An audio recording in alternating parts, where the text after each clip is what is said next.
Hallo ihr Lieben, schön, dass ihr wieder mit dabei seid. Im heutigen Tutorial zeige ich euch, wie ihr diese super süße Bluse näht.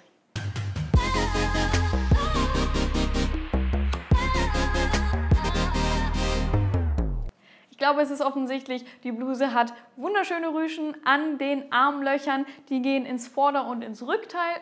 Ich zeige es mal kurz so. Eine Knopfleiste und einen ganz kleinen Stehkragen.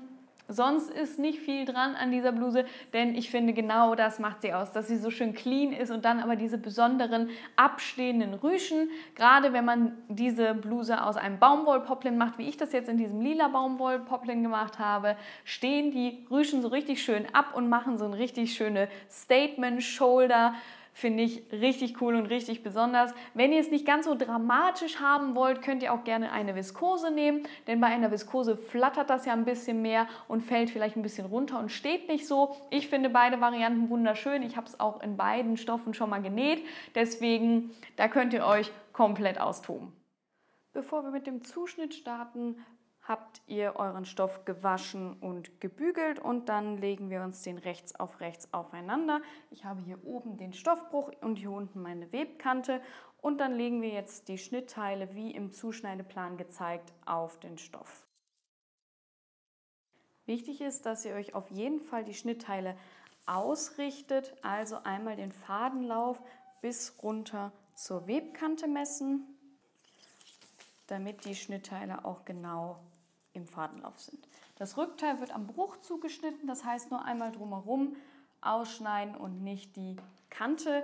Und hier beim Stehkragen empfehle ich euch, schneidet euch erst ein größeres Teil vom Stoff aus, wo zweimal der Stehkragen drauf passt und dann fixiert ihr dieses Teil und danach schneidet ihr dann den Kragen zu, indem ihr den in einfacher Stofflage aufklappt und ausschneidet. So habt ihr dann ein deutlich genaueres Ergebnis. Das empfehle ich immer, wenn man Kragen und Kragensteg zuschneidet. Wenn ihr also alles positioniert und ausgemessen habt, dann könnt ihr es ausschneiden, einmal komplett um die Kanten des Papiers drumherum. Ihr braucht keine Nahtzugaben mehr anstellen, denn die sind bereits in meinem Schnitt enthalten. Wichtig ist, dass ihr natürlich auch eure Knipse alle mitnehmt. Da haben wir dann im Rückteil hier im Bruch einmal einen und hier an der Seitennaht 1, 2, 3, 4, 5 Knipse, 6 Knipse, hier unten ist ein doppelter. Dann haben wir am Vorderteil 1, 2 hier an der vorderen Kante und 1, 2, 3, 4, 5 an der Seitennaht. Dann haben wir hier die Rüschen, die haben keine weiteren Knipse und das Seitenteil hat auch jeweils 1, 2, 3, 4 an der einen Seite und 1, 2, 3, 4, 5 an der anderen Seite und ein Knips hier im Armloch. Für den Kragensteg machen wir erstmal einen Grobschnitt, das heißt, ihr schneidet euch ungefähr die Größe aus, die ihr für 2 Kragenstege braucht. Und dann fixieren wir dieses Stück mit Einlage und schneiden erst danach zu. Das hat den Hintergrund, dass der Stoff beim Fixieren auch immer noch mal ein bisschen einläuft oder sich verzieht und dann haben wir ein nicht so genaues Ergebnis, wenn wir so feine Sachen wie einen Kragensteg zuschneiden möchten. Deswegen empfehle ich euch immer auch bei Krägen oder bei Manschetten, dass ihr immer einen Grobschnitt macht, das Teil fixiert und danach erst das Schnittteil zuschneidet. So habt ihr ein viel genaueres Ergebnis und habt nachher beim Zusammennähen nicht so große Probleme. So, ich lege mir jetzt das Schnittteil mal als Referenz da drauf, dass ich ungefähr weiß, wie groß meine Einlage zugeschnitten werden muss. Und jetzt fixiere ich meine Einlage. Ganz wichtig, wenn ihr fixiert, mit viel Druck und ohne Dampf und entsprechende Hitze, wie der Hersteller das vorgibt. Bevor wir mit dem Nähen starten, müssten noch einige Kanten versäubert werden. Wenn ihr keine Overlock habt, würde ich euch empfehlen, alle Kanten mit einem Zickzackstich zu versäubern. Wenn ihr eine Overlock habt, solltet ihr jetzt folgende Kanten einzeln, also einzeln einfache Stofflage versäubern. Das ist einmal die vordere Kante hier am Vorderteil auf beiden Seiten, das Armloch am Seitenteil und die kurzen Seiten von der Rüsche. Kleiner Tipp dazu: Ihr solltet beim Versäubern immer die rechte Seite des Stoffs oben haben, weil das ist auch mal die schöne Seite von der Overlocknaht. Und wenn man das dann nach innen bügelt, dann sieht das schöner aus. Als erstes nähen wir die Kragenstege rechts auf rechts aufeinander. Die beiden Seiten zusammen, die nicht fixiert sind. und dann schließen wir den Kragen einmal von hier rundum bei 1 cm. Die untere Kante bleibt offen. Als nächstes legen wir die beiden Vorderteile rechts auf das Rückteil und können dann beide Schulternähte bei 1 cm schließen. Wenn du eine Overlock hast, kannst du das jetzt mit der Overlock schließen, sonst hast du ja eh alles schon versäubert und nähst dann bei 1 cm die Schulternähte mit der normalen Haushaltsnähmaschine zusammen. Jetzt schnappst du dir deine Rüschen und hier haben wir ja einmal eine längere Rüsche und eine kürzere. Die längere Rüsche gehört nach hinten, weil die Rüsche geht hier länger ins Rückteil rein und die kürzere nach vorne. Und jetzt nehmen wir jeweils eine lange und eine kurze Rüsche und legen sie rechts aufeinander und schließen hier diese kurze Naht bei 1 cm. Hier haben wir ja bereits mit Overlock versäubert, das wird jetzt mit der normalen Nähmaschine genäht. Danach bügeln wir die Nahtzugaben auseinander. Als nächstes werden wir uns dieser Kante hier widmen, also der Kante an der Rüsche, die etwas mehr geschwungen ist. Die soll nämlich jetzt versäubert werden. Wenn ihr eine Overlock habt, könnt ihr das zum Beispiel mit einem Rollsaum tun, das finde ich immer sehr schön. Oder ich habe zum Beispiel für meine Nähmaschine einen Rollsaumfuß, da wird dann die Kante zweimal schmal eingeschlagen. Oder auch kein Problem, ihr könnt auch einfach die ganze Kante zweimal schmal bügeln, so dass sie sauber eingeschlagen ist und dann schmalkantig absteppen. Wie ihr hier seht, habe ich hier meinen Rollsaumfuß. Damit werde ich jetzt mal eine Seite der Rüsche versäubern. Man kann nicht immer direkt vorne vorstarten, weil man muss es hier ein bisschen einschlagen.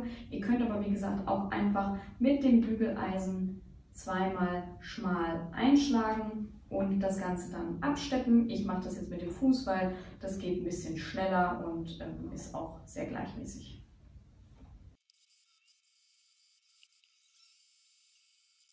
So, als nächstes werden wir die Rüsche einraffen und dafür gibt es jetzt zwei verschiedene Varianten. Es kommt so ein bisschen darauf an, was du da hast und wie du es lieber magst.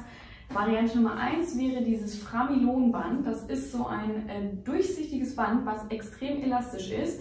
Und wenn ihr die Strecke ausmesst, die ihr haben wollt, also die Strecke, auf die die Rüsche eingekräuselt werden soll, und das dann im gedehnten Zustand auf die Rüsche aufnäht, dann wird die Rüsche auch dementsprechend auf die richtige Länge eingerüscht. Ich würde das Framilon-Band immer dann empfehlen, wenn nicht zu große Strecken zusammengerafft werden müssen, weil dann funktioniert das mit dem Framilon-Band nicht mehr ganz so gut. Hier bei den Strecken, finde ich, kann man das wunderbar machen, weil nicht zu viel Strecke eingerüscht werden soll. Wenn ihr kein Framilon-Band habt, ist aber auch kein Problem. Ihr könnt auch einfach zwei Nähte setzen an der unteren Kante, eine direkt an der Kante, also so 3–4 mm von der Kante entfernt und eine nochmal bei, sagen wir, 1,5 cm mit einem großen Stich und dann könnt ihr den Unterfaden ziehen und dadurch einraffen, aber ich zeige das jetzt auch nochmal, wie das geht. Ihr habt übrigens hier in der Anleitung auch Angaben dazu, wie lang die Rüsche im fertigen Zustand sein soll. Also wenn ihr jetzt ein Framilon-Band nehmen wollt, könnt ihr dann hier auch nachschauen, wie lang es sein muss. Ihr müsst hier natürlich vordere und hintere Rüsche addieren, damit, das ist ja ein Stück, dass ihr dann auch die richtige Länge habt. Ich habe mir jetzt hier auf dem Framilon-Band auch nochmal eine Markierung gemacht, wo vordere und hintere Rüsche anfangen, damit ich die Strecke dann genau auf meine Naht legen kann. Das ist nämlich so der erste Fixpunkt, den ich mir setzen würde. Also einmal die Markierung auf die Naht an meiner Rüsche stecken und das Framilon-Band, das geht dann bis zum Ende der Rüsche. Ich habe mir jetzt einen Zickzackstich eingestellt. Meine Einstellungen sind 3 Breite und 2,5 cm Dichte. Und wenn ich das Framilon-Band annähe, dann mache ich die ersten paar Stiche gerne glatt, ohne zu ziehen. Ich ziehe jetzt einmal komplett das Band lang bis zur Nadel, die ich gesteckt habe, damit alles glatt liegt. Und dann kann ich mir die Länge verteilen. Also ich nehme mir jetzt hier, auf der Naht ist ja die Markierung von dem Framilon-Band gewesen, das ziehe ich jetzt ganz lang, bis der Stoff und das Framilon-Band gleich lang ist und dann halte ich das fest, lasse es wieder locker und stecke hier eine Nadel. Und so kann ich mir die Strecke noch mal ein bisschen besser einteilen. Jetzt können wir anfangen zu nähen. Dabei dehnen wir dann das Framillonband mit. Ihr solltet ein bisschen Stoff hinter dem Füßchen haben, was ihr dann auch mit festhalten könnt, damit der Stoff nicht vorne rausrutscht. Deswegen würde ich jetzt noch ein bisschen nähen. So, und jetzt habe ich hinten was zum Greifen. Schaut, dass das Framillonband immer genau an der Kante ist.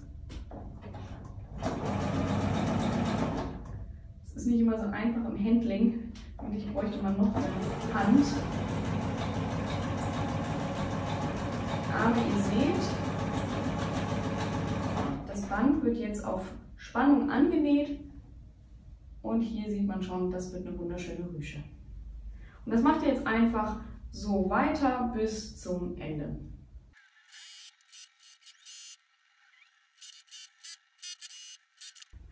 Und so sieht es dann fertig aus. Die Rüsche ist gleichmäßig eingerafft und so können wir sie dann annähen. Variante Nummer 2 ist das Raffen mit 2 großen Stichen. Ich mache das immer gerne so, dass ich an einer Seite verriegel und an einer Seite offen lasse. Manche lassen auch an beiden Seiten die Nähte offen. Ich mache das gerne so. Also ich verriegel. Ich nähe jetzt hier im Abstand von 0,5 cm einen großen Stich. Ich habe jetzt hier 4,5 eingegeben. Jetzt hier einfach parallel die ganze. Und jetzt hier am Ende nicht einfach abschneiden, Nadel hoch, Füßchen hoch und ein wenig Faden stehen lassen. Wir müssen nachher diesen Faden rausziehen, damit wir es raffen können. So, dann mache ich mir noch eine zweite Naht bei 1,5 cm. Und dann schnappt ihr euch jetzt hier die beiden Unterfäden und könnt dann jetzt ganz einfach die Rüsche raffen. Und das macht ihr jetzt so lange, bis ihr die richtigen Werte habt, die richtigen Längen, die auch in der Anleitung stehen. Ihr fragt euch vielleicht, warum man dafür 2 Nähte macht und nicht nur eine. Das hat einfach den Grund, dass wir jetzt dann später dazwischen die richtige Naht setzen können. Also die Nahtzugabe ist ja bei 1 cm, wir haben jetzt bei 0,5 und 1,5 genäht und genau dazwischen können wir dann nachher die Naht setzen. Und dann haben wir auch Raffungen gleichmäßig mitgenäht und es sieht einfach am schönsten aus. Natürlich müssen wir dann danach mindestens den äußeren Faden wieder rausziehen. Das ist aber gar nicht so das Problem, denn da das so ein großer Stich ist, kriegt man den auch leicht wieder raus. Ihr könnt dann, wenn ihr fertig seid, hier hinten die Fäden einmal verknoten oder ihr lasst es einfach offen. Nur schauen, dass es sich jetzt nicht zu sehr wieder verschiebt. Ich lasse es eigentlich immer offen, damit ich noch ein bisschen Spiel habe, wenn ich das annähe. Wir haben jetzt ja unsere Rüschen fertig und die nähen wir jetzt rechts auf Vorder- und Rückteil. Da müsst ihr dann jetzt schauen, wo welche Rüsche hingehört. Im Rückteil ist die Rüsche länger als im Vorderteil. Ich stecke mir schon mal die Naht der Rüsche auf die Schulternaht. Im Vorderteil ist der zweite Knips von oben für die Rüsche gedacht und im Rückteil der dritte Knips von oben. Es ist aber tatsächlich auch gar nicht so schlimm, wenn die Rüsche ein bisschen länger oder ein bisschen kürzer ist als der Knips, weil es ja einfach nur ausläuft. Also da sind keine anderen Abhängigkeiten. Wenn es jetzt also nicht haargenau passt, ist es auch nicht so wild. Wenn es rechts und links einigermaßen gleich wäre, wäre natürlich schön, aber ich glaube, es fällt auch nicht auf, wenn das eine Zentimeter länger ist als das andere. Ich habe die Rüschen jetzt jeweils auf das Vorder- und Rückteil aufgesteckt. Wir können die Rüsche jetzt bei 0,7 cm einmal festnähen, einfach nur zum Fixieren, denn danach kommt noch das Seitenteil da drauf und dann versäubern wir in einem Schritt. Bevor wir die Seitenteile annähen, muss jetzt einmal noch das Armloch umgebügelt und abgesteppt werden. Also bügeln wir jetzt bei 0,7 cm das Ganze um und steppen es bei 0,5 cm ab. Jetzt können wir dann die Seitenteile auf das Vorderteil legen. Achtet beim Seitenteil darauf, welche Seite zum Vorderteil und welche zum Rückteil gehört. Ihr erkennt die Vorderseite daran, dass hier 4 Knipse sind und an der Rückseite sind 5 Knipse. Also hier habe ich jetzt 4 Knipse, das heißt, das kommt rechts auf das Vorderteil. Es ist bündig unten mit dem Saum. Und dann sieht man auch schon, dass die Knipse hier aufeinandertreffen. Auch hier, das könnt ihr euch dann stecken. Und wer eine Overlock hat, kann das jetzt bei 1 cm schließen, sonst halt ganz normal wie gewohnt mit der Haushaltsnähmaschine. Wenn ihr das Seitenteil auf die Vorderteile gesteckt habt, nehmt ihr euch euer Rückteil, klappt es da drauf und steckt dann auch das Seitenteil an das Rückteil. Einfach alle Knipse aufeinander stecken. Wenn ihr das gesteckt habt, könnt ihr dann einmal mit der Versorgung das komplette Seitenteil lang. Wir starten am Saum, gehen einmal das Seitenteil lang, das ganze Arm noch versäubern und dann auf der anderen Seite wieder runter. Und so ist dann die komplette Seitennaht geschlossen und versäubert. Wir haben jetzt die Rüsche hier angenäht und jetzt bügeln wir die Nahtzugaben einmal in das Vorderteil und in das Rückteil und stecken dann die Teilungsnähte bei 0,5 cm rundherum ab. Dafür kann man auch schön einen etwas schmaleren Stich nehmen, denn es ist ja eine eher klassische Bluse und da sieht ein schmaler, kurzer Stich immer sehr schön aus. Als nächstes bügeln wir dann die Knopfleiste. Dafür nehmt ihr euch hier den ersten Knips und hier unten den Knips und bügelt dort die Knopfleiste nach innen um. Wir sind jetzt hier am Halsausschnitt, das ist hier der Halsausschnitt, das ist das, was wir gerade gebügelt haben. Jetzt schlagen wir die Knopfleiste in die andere Richtung um, also quasi den Bruch in die andere Richtung legen und dann nähen wir eine ganz kurze Naht, nämlich nur da, wo der Knips ist. Da, wo der Knips ist, im Abstand von 1 cm bis zur Kante.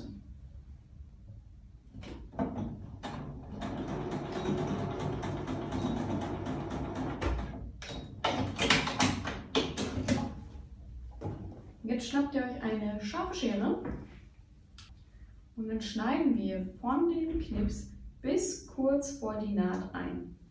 So sieht es dann aus. Das machen wir an beiden Seiten und dann können wir Knopfleiste wenden, die Spitze noch rausholen und so sieht es dann fertig aus. Und hier nehmen wir dann jetzt gleich den Kragensteg an. Wir können dann jetzt die Knopfleiste bei 2,5 cm absteppen und danach geht es zum Kragen. Das können wir dann direkt im Anschluss machen. Wir legen nämlich jetzt dann den Kragen rechts auf das Halsloch und nähen ihn auch einfach bei 1 cm an. Beim Kragen treffen dann die Knipse jeweils auf die Schulternähte und der Kragen endet dann dort vorne, wo wir eingeschnitten haben. Den Kragen nehmen wir jetzt ab hier vorne an. Wir legen den Kragen also so hin, dass wir einen Kreuzungspunkt bei 1 cm haben, also genau hier in der Ecke. Das heißt, die Ecke steht so ein bisschen weiter raus. Und dann beginnen wir auch genau in diesem Punkt.